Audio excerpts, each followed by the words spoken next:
అందరికీ నమస్తే. Welcome to our channel.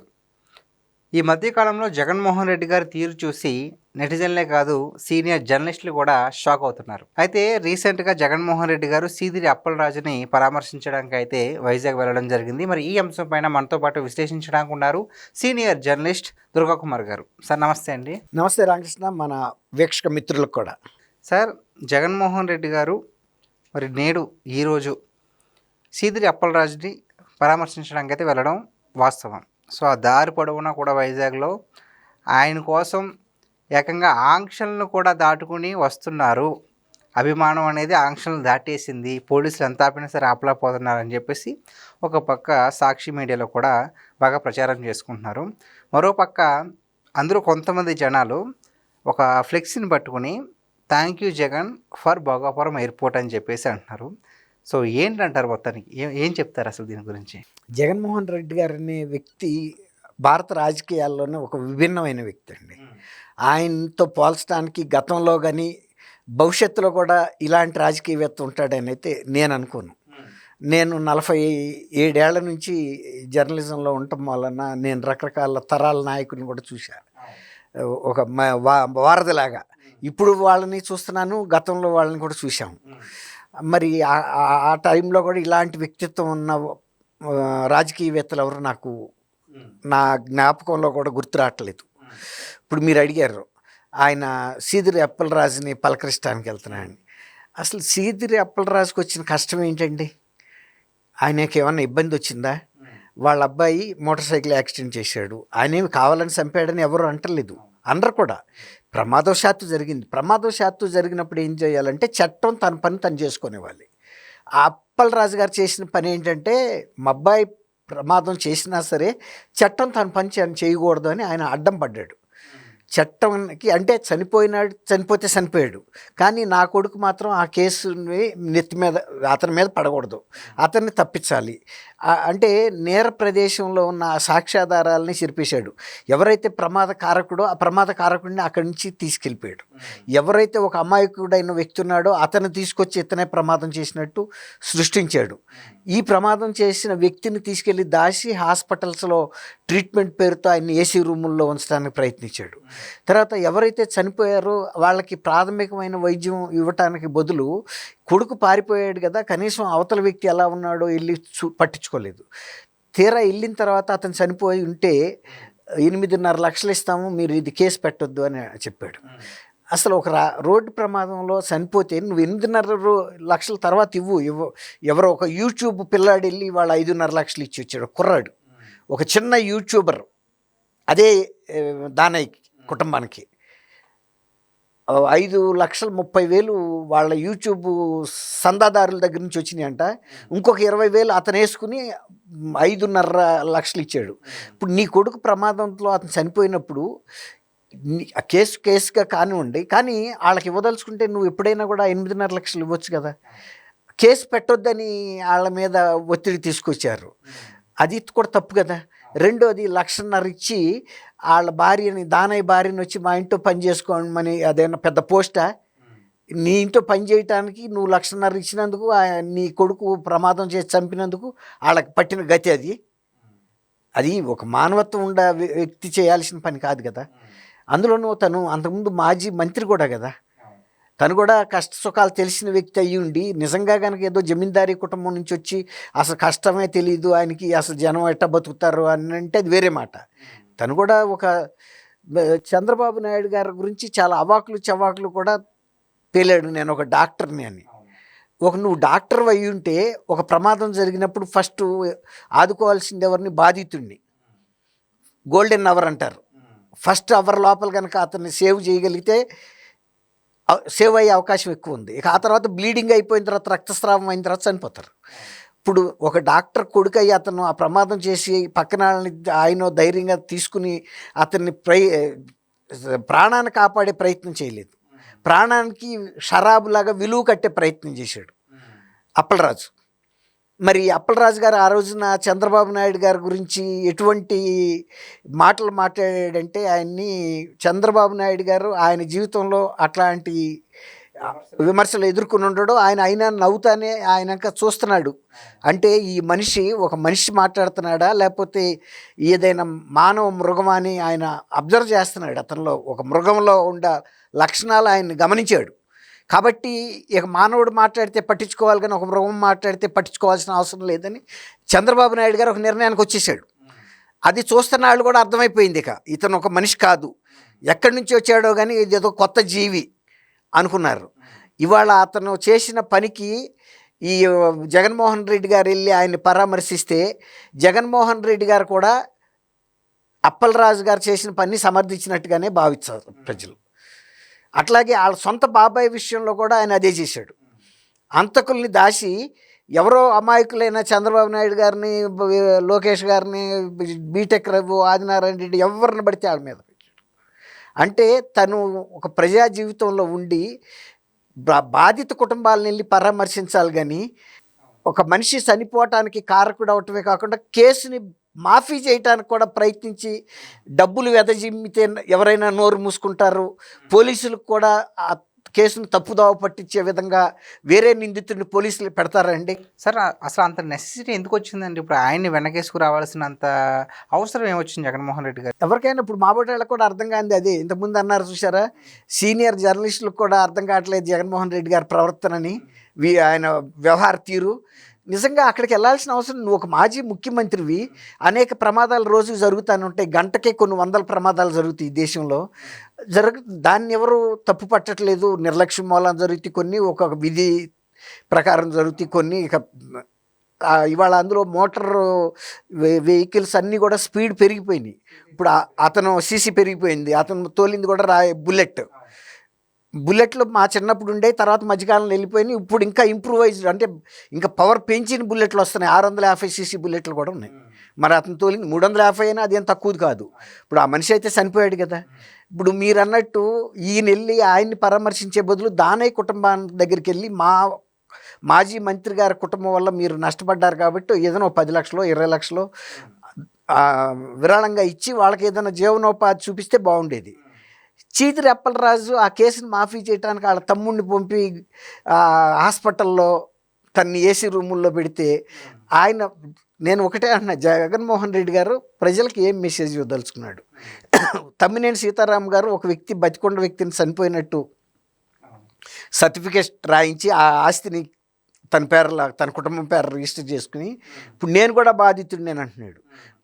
బతికి ఆయన వ్యక్తి వచ్చినప్పుడు, అయ్యా మరి మీరు చనిపోయారని నాకు అమ్మారు, మరి మీరు బతికి మీరే వచ్చారు కాబట్టి వెరిఫై చేసుకుని మరి ఇచ్చేసి మనిద్దరం కలిసి మనిద్దరిని మోసం చేసిన వ్యక్తి మీద కేసేద్దాం అనాలి తప్ప, ఇప్పుడు అతని ఆస్తి అయితే అతనికి అప్పచెప్పాలి కదా. అతను తప్పు లేదు కదా ఇందులో. నువ్వు కళ్ళు మూసుకుని కొనుక్కున్నావు, లేకపోతే నువ్వు వాడు కుమ్మక్కై కొనుక్కున్నారు, మీ ఇద్దరు చూసుకోండి. ముందైతే అతని ఆస్తి అతనికి అప్పచెప్పాలి కదా. నువ్వు స్పీకర్ స్థానంలో శాసనసభనే నిర్వహించావు 5 సంవత్సరాల పాటు, ఒక న్యాయస్థానం లాంటిది, అంతకన్నా పెద్ద సీట్ అది. నీకు అంత మాత్రం న్యాయం తెలీదా? ముందు అతన్ని బయట పంపించేసేయాలి. అయ్యా నీ స్థలంలో నువ్వు ఉండు, నీకు ఈ మానసిక ఆందోళన వద్దు, కుటుంబం ఆందోళన, మీరేం కంగారు పడొద్దు, మీ 4 కోట్ల ఆస్తి మీరు తీసుకోండి, నన్ను ఎవడు మోసం చేశాడో వాడి మీద పోలీస్ కేసు పెడతాను, సివిల్ కోర్టులో దావా వేస్తాను, నువ్వు ఏదన్నా చెయ్యి. ముందైతే అతను అప్పచెప్పాలి. దాన్ని నీ ముడ్డి కింద పెట్టుకుని డ్రాగ్ చేస్తే జస్టిస్ డిలేడ్ ఈజ్ డినైడ్ అన్నారు. న్యాయం జరగటం ఆలస్యం చేస్తే అన్యాయం చేసిన కింద లెక్క. అవును సార్. ఇప్పుడు అంటే ఏ రాజకీయ నాయకుడికైనా సరే రాజకీయాల్లో గెలిపోవటం సహజం. ఒకవేళ రాజకీయాలు ఓడిపోతే కనుక నెక్స్ట్ టైం ప్రజాదరణ ఎలా పొందాలి, ఏ విధంగా ప్రజల్లో ఉండాలి అనే ఒక చిత్తశుద్ధితో కనుక ఉంటే కనుక విజయం సాధించే అవకాశాలు కూడా ఉంటాయి. అయితే జగన్మోహన్ రెడ్డి గారు 2024 ఎన్నికల తర్వాత, అంటే ఓడిపోయిన తర్వాత ఏదైతే చేపడుతున్నారో ప్రతి ఒక్కటి కూడా తీవ్ర విమర్శల పాలవుతుంది. సో ఇప్పుడు ఎలా చేశారో అదేవిధంగా తెనాలిలో ఒక కానిస్టేబుల్ని కొంతమంది కుర్రకారు గంజాయి మత్తులు వెళ్ళి కొడితే, సో వాళ్ళని శిక్షించారని చెప్పేసి వాళ్ళని పరామర్శించడానికి వెళ్ళడం జరిగింది. సో అదే తర్వాత బెట్టింగ్లో చనిపోయాడని చెప్పేసి అతని విగ్రహాన్ని కూడా విగ్రహ ప్రతిష్ఠ చేయడం జరిగింది. మరి ఇప్పుడు ఈ విధంగా చూస్తే ఇప్పుడు సీదిరి అప్పలరాజు గారి విషయం.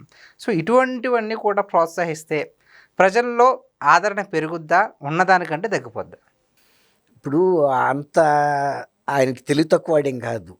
2019 నుంచి 24 వరకు ఆయన చేసిన పరిపాలన ప్రజాభక్షణగా జరిగింది కానీ ప్రజారక్షణగా జరగలేదు. అది ఆయనకు తెలుసు. ఎందుకంటే ఆయన ఎంత సంపాదించాడో ఆయనకి ఆ లెక్కలు ఉన్నాయి. ఆ డబ్బంతా ఎక్కడి నుంచి వచ్చింది? ప్రజల రక్తాన్ని పిండాడు.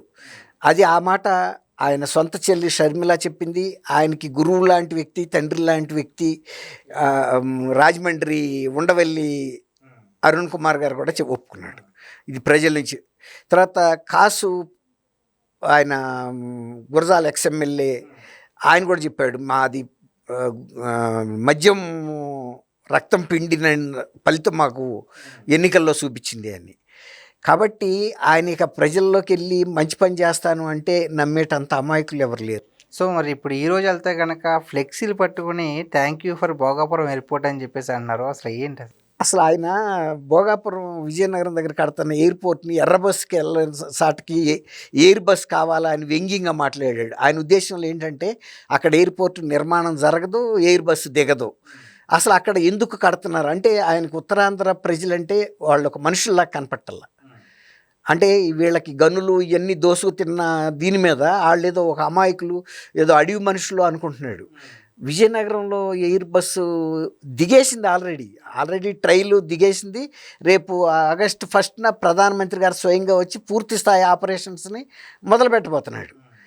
ఇప్పుడు అసలు ఆ విమానాశ్రయమే వద్దు అన్న వ్యక్తులు థ్యాంక్ యూ జగన్ అని పెడుతున్నారంటే ఎవరో దాన్ని క్లెయిమ్ చేయటం క్రెడిట్ చోరీ అని ఆయనే చెబుతాడు కదా. ఎవరో చేసిన క్రెడిట్ని ఆయన చోరీ చేస్తున్నాడు.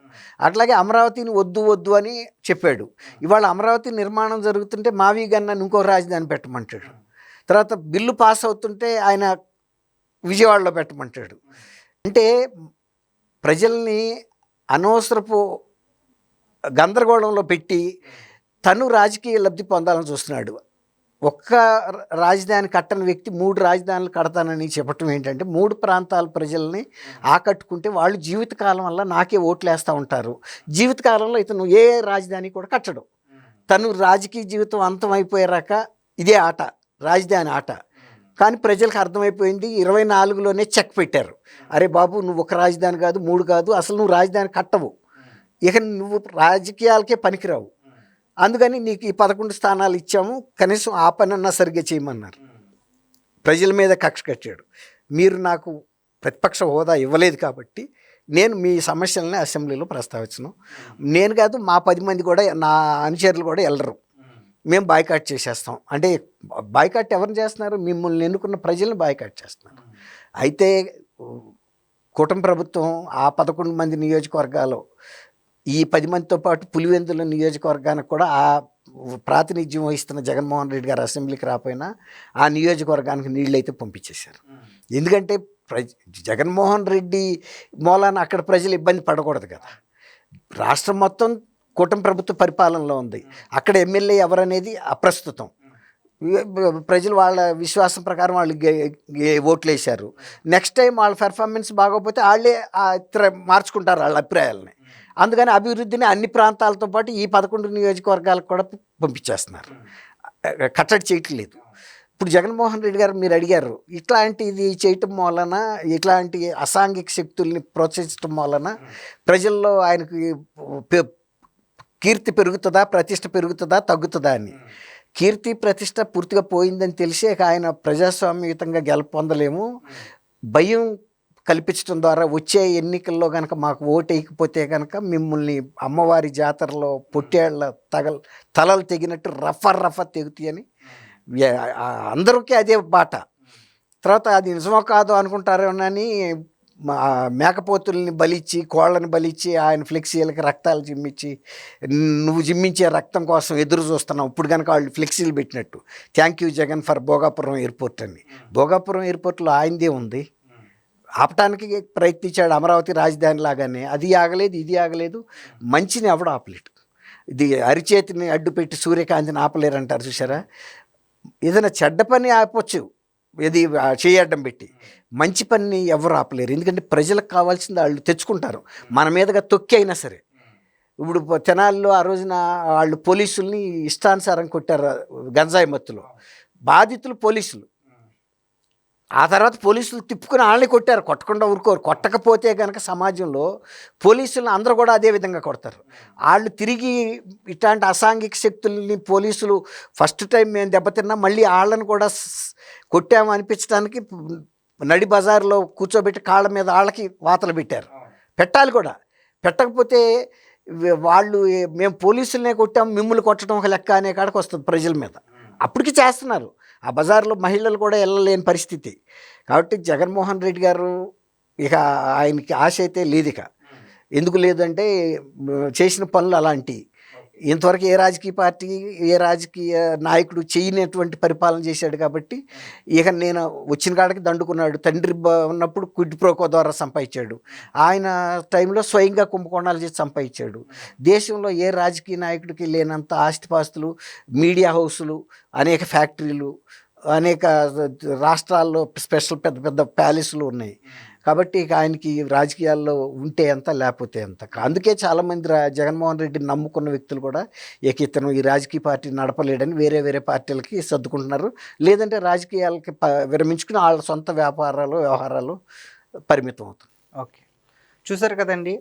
ప్రజానాయకుడు అన్నాక ప్రజల దగ్గరగా ఉండాలి, కానీ ప్రజల ఆలోచనలకి చాలా దూరంగా ఉంటే గనక అది రాజకీయ నాయకుడికి బాగా ఇబ్బందిగా మారుతుంది అని చెప్పేసి, మరి జగన్మోహన్ రెడ్డి గారు ఇదే విధంగా రాజకీయాలు చేస్తే గనక అధికారంలోకి రావడం అనేది ఎప్పటికీ ఒక తీరని కళలాగే మిగిలిపోతుంది అని చెప్పేసి దుర్గాకుమార్ గారు చెప్తున్నారు.